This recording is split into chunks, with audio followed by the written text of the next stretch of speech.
विद्युत परिषद के जो है अध्यक्ष अवधेश जी भी बोले हैं कि ये गलत हो रहा है, ये जनता के साथ अन्याय हो रहा है और भ्रष्टाचार हो रहा है। सरकार तो लोगों को गुलाम बनाना चाहती है। सरकार जो है जितना प्राइवेट करण कर रही है, ये जानबूझ के कर रही है कि कोई नौकरी न रहेगी न मांगेंगे कोई। किसानों को खाद नहीं मिल रही है, बीज नहीं मिल रहा है, पानी नहीं मिल पा रहा है बिजली के अभाव में, उस पर सरकार ध्यान नहीं दे रही। ध्यान किस पे दे रही है? मंदिर मस्जिद पे दे रही। ये सरकार कहाँ लोकतांत्रिक ढंग से चल रही है? आप बताइए, जो चाहती वही कर देती है। यानी मनमाना जैसे तुगलकी फरमान हो गया है। ये औरंगजेबी शासन से भी बदतर शासन चला रहे हैं। सरकार जो है कर्मचारी रखना नहीं चाहती और बेरोजगारी फैलाना चाहती। जब बेरोजगारी फैल जाएगी तो एक दिन जो बांग्लादेश का हालत हुआ है वही भारत का हालत हो जाएगा। उसके कारण है वहाँ की शेख हसीना भी ध्यान नहीं दे रही थी। उत्तर प्रदेश में बिजली निगम को प्राइवेट हाथों में देने की तैयारियां चल रही हैं। इसको लेकर के एक बड़ा असर जो है वो कहीं ना कहीं जनता पर भी पड़ेगा। इसको लेकर के हम बात करेंगे। उत्तर प्रदेश में जो बिजली निगम है उन्हें प्राइवेट करने की तैयारियाँ चल रही हैं। PPP मॉडल जो है वो लागू करने की बातें चल रही हैं। कैसे देखते हैं आप? सरकार जनता पे और भार डालना चाहती है और इसका विरोध जो है विद्युत परिषद के जो है अध्यक्ष अवधेश जी भी बोले हैं कि ये गलत हो रहा है, ये जनता के साथ अन्याय हो रहा है और भ्रष्टाचार हो रहा है। चूँकि ये सरकार जो है कमीशन लेके सभी संस्थाएं बेच रही, सरकारी संस्थाएं हैं ये सब, इसको बेचा जा रहा है। ये भारतीय जनता पार्टी की सरकार राम राज्य नहीं है, ये तो समझिए कि जंगल राज्य से भी बदतर होती जा रही है। कि आप ये बताइए, जितनी सरकारी संस्थाएं हैं, चाहे रेलवे हो, चाहे BHEL हो, चाहे हवाई अड्डे हों या जो है बंदरगाह हो, हर जगह इन्होंने बेचा। यहाँ तक कि मिलिट्री की ज़मीन भी बेच दिया, सेना की ज़मीन भी कहीं कहीं बेच दिए हैं। तो ये इस तरह का काम कर रहे हैं। कोई निर्माण कार्य नहीं कर रहे हैं, कोई कल कारखाना नहीं लगा रहे हैं, कोई विश्व लेवल का विश्वविद्यालय नहीं बना रहे हैं, विश्व लेवल का कोई अस्पताल नहीं बना रहे हैं। और जनता को कहेंगे कि हम विश्व गुरु बनने जा रहे हैं, तो कैसे विश्व गुरु बनेंगे? जहाँ MA MSc MCom BSc BA BCom PhD DLit और BTech MTech करके बच्चे टहल रहे हैं, B.Ed BTC करके बच्चे टहल रहे हैं, D Pharma B Pharma M Pharma करके बच्चे जो है घूम रहे हैं, बेरोजगारी का दंश झेल रहे हैं। तो ये सरकार तो लोगों को गुलाम बनाना चाहती है। सरकार जो है जितना प्राइवेट करण कर रही है, ये जानबूझ के कर रही है कि कोई नौकरी न रहेगी न मांगेंगे कोई। चूँकि आप बनिया के यहाँ नौकरी करते हैं तो बनिया जब चाहता है आपको हटा देता है। तो गुलाम बनाना चाहती है ये सरकार, लोगों को जो है गुलाम बना रही है और कुछ चंद लोगों को अमीर बना रही है। सरकार का कहना है कि हम प्राइवेट हाथों में दे देंगे, क्योंकि सरकारी अगर रहता है विभाग तो अधिकारी जो हैं या जो कर्मचारी हैं वो आनाकानी करते हैं। इसको लेकर के वो सरकारी जो विभाग, ये चीज़ें हैं सरकारी विभाग, उसे प्राइवेट करने की तैयारी करें ताकि ये जो स्थिति है ये सुधर सके। सरकारी कर्मचारियों से काम लेने का सरकार की नैतिक जिम्मेदारी बनती है। सरकार उस पर जो है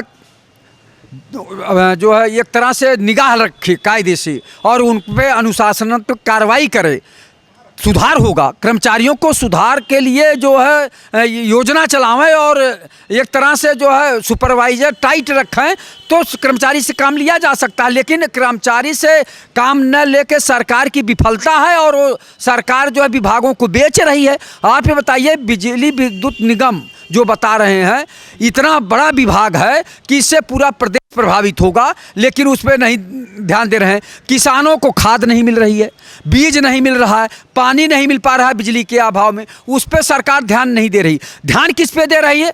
मंदिर मस्जिद पे दे रही। कभी मस्जिद का वो जो है वो करवा रही सर्वे, तो कहीं कुछ करवा रही, उधर बांट रही ध्यान कि गरीबी, बेबसी, लाचारी और चिकित्सा, शिक्षा, स्वास्थ्य पे जनता ध्यान न दे। जो मूल समस्या है उस पे से ध्यान भटकाने के लिए रोज कुछ न कुछ सरकार नया काम करवाती है। मूल मुद्दा है बेरोजगारी, भ्रष्टाचार, महंगाई।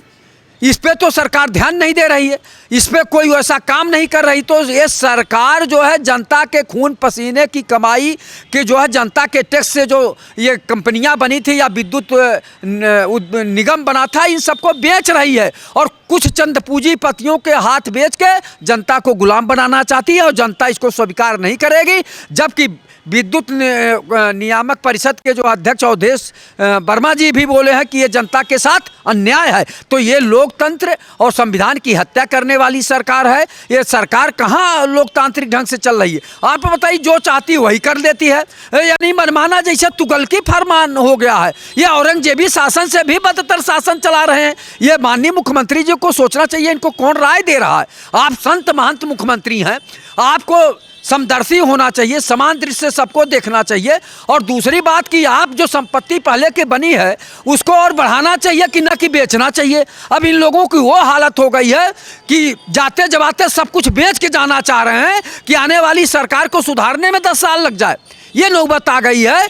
तो माननीय योगी आदित्यनाथ जी से मैं निवेदन करूंगा कि इसको बंद करें, और नहीं तो ये सरकार जवाब दे कि दफ्तर दफ्तर भ्रष्टाचार कौन है इसका जिम्मेदार, जिले जिले में भ्रष्टाचार कौन है इसका जिम्मेदार। माननीय योगी आदित्यनाथ जी कभी किसी थाने में गए? थाने में जाइए, सिपाही से लेकर थानेदार तक भ्रष्टाचार में लिप्त है। तहसील में जाइए तो लेखपाल से लेकर एसडीएम तक भ्रष्टाचार में लिप्त है।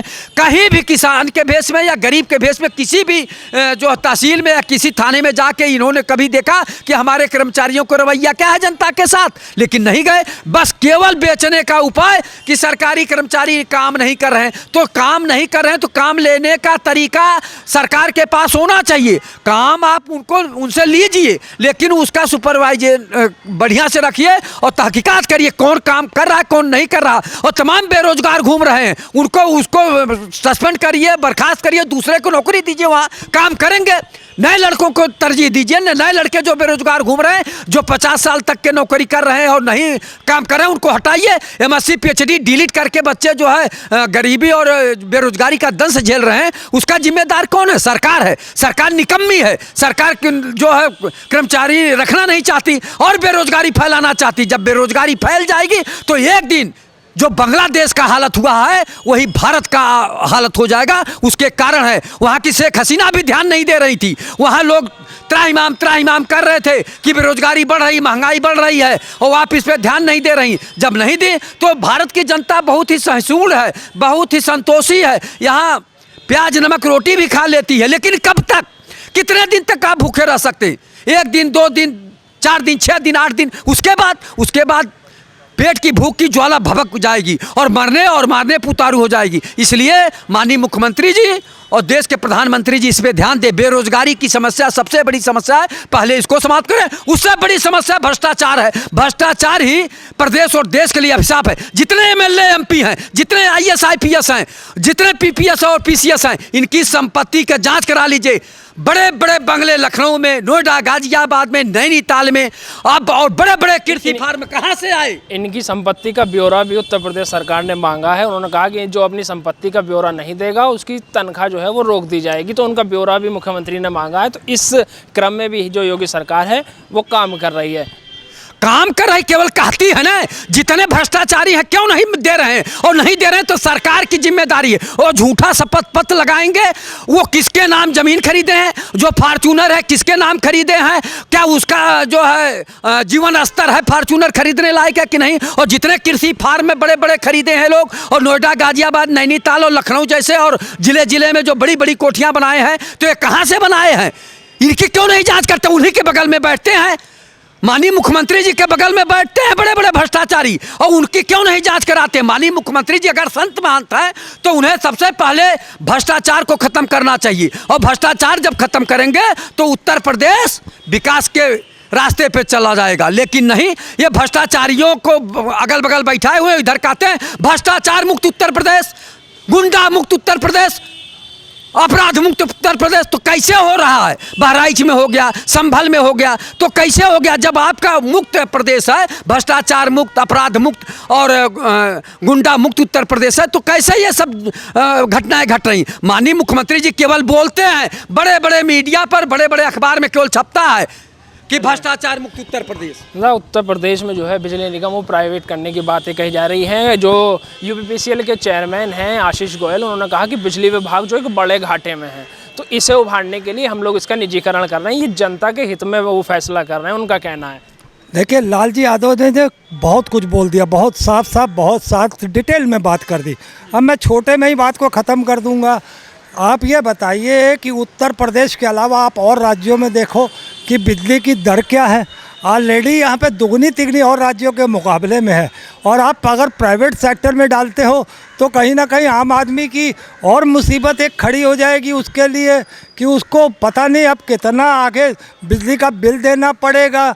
और ये अभी जैसा कि आपने कहा कि योगी आदित्यनाथ ने कहा है कि जो कर्मचारी हैं बिजली विभाग में संपत्ति का ब्यौरा मांगे, तो मैं पूछना चाहता हूँ बाबा अपना ब्यौरा दोगे, अपने मंत्रियों का ब्यौरा दोगे, अपने विधायकों सांसदों का ब्यौरा दोगे, अपने जो करीबी हैं उनका ब्यौरा दोगे? तो ऐसा ब्यौरा मांगना, आप कौन होते हो ब्यौरा मांगने वाले? डकैत तो सबसे बड़े आप बैठे हो, आप डकैतियाँ खुद कर रहे हो।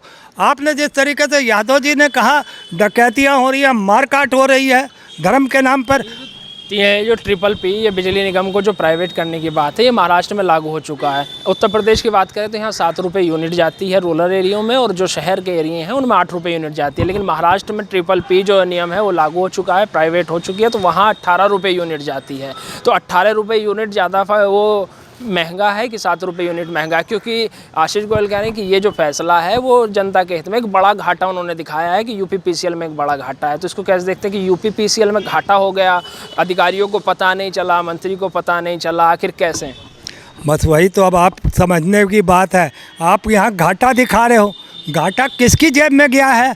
ये अगर आप कहते हो कि कर्मचारी ने घाटा दिया है, तो आप कर्मचारी के घर आप चले जाते हो दूसरों के यहाँ, दूसरी सरकारों के यहाँ एमएलए एमपी या किसी के यहाँ छापा पड़वा देते हो ईडी सीबीआई का। क्यों नहीं इनके सरकारी कर्मचारियों पे ईडी का छापा पड़वाते, उनकी संपत्ति का ब्यौरा लेने जाते? और क्यों नहीं आपके सांसदों विधायकों और आपका खुद आपकी भी जांच होनी चाहिए? तो कितना आपने मारा हुआ क्यों घाटे में जा रहा है? आप 8 साल से थे, जब आप सरकार चलाने योग्य नहीं थे, तो 8 साल चलिए 5 साल पहले, 5 साल के बाद आप कहते थे हम सरकार नहीं चलाएंगे, आप किसी और को मुख्यमंत्री बना पिछली सरकारों में जिस प्रकार के जो बिजली चोरी की समस्याएं आती थी, उन्होंने अब 1912 जो है एकदम अलर्ट मोड पे है, विजिलेंस की टीम छापेमारी कर रही है। तो ये छापेमारी या बिजली चोरी जो है ये रोकने के लिए कहीं ना कहीं ये माना जा रहा है कि जो यूपीपीसीएल है वो प्राइवेट की तरफ बढ़ रहा है।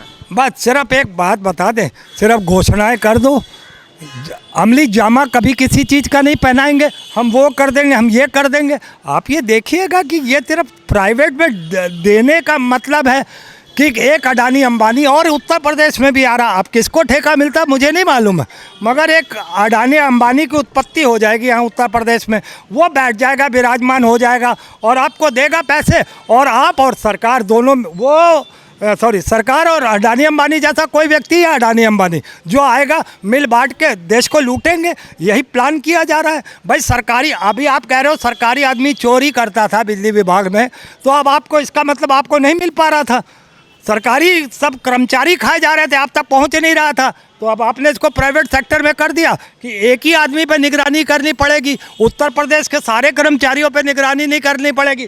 2 चोर मसेरे भाई 2 बैठ जाएंगे और 2 प्रदेश को लूटेंगे, डाका डालेंगे। यही कर रही है ये सरकार 8 साल से, और केंद्र की सरकार भी यही कर रही है। चलिए बहुत बहुत धन्यवाद। तो ये हमने बात की कि उत्तर प्रदेश में जो बिजली निगम है उन्हें प्राइवेट करने की बातें कही जा रही है। बहरहाल ये कितना सफल हो पाता है, क्योंकि उपभोक्ता संघ के अध्यक्ष और उपभोक्ता की जो कमेटी है वो लगातार इसका विरोध कर रही है। उनका कहना है कि हम 1 दिसंबर से विपक्ष के नेताओं से भी मुलाकात करेंगे। बहरहाल ये कितना सफल हो पाता है, और सफल हो पाता भी है तो जनता के लिए कितना फ़ायदेमंद होगा, ये देखने वाली बात होगी। लखनऊ से कैमरा पर्सन नीरज साहू के साथ नावेद माजिद, NTV निष्पक्ष।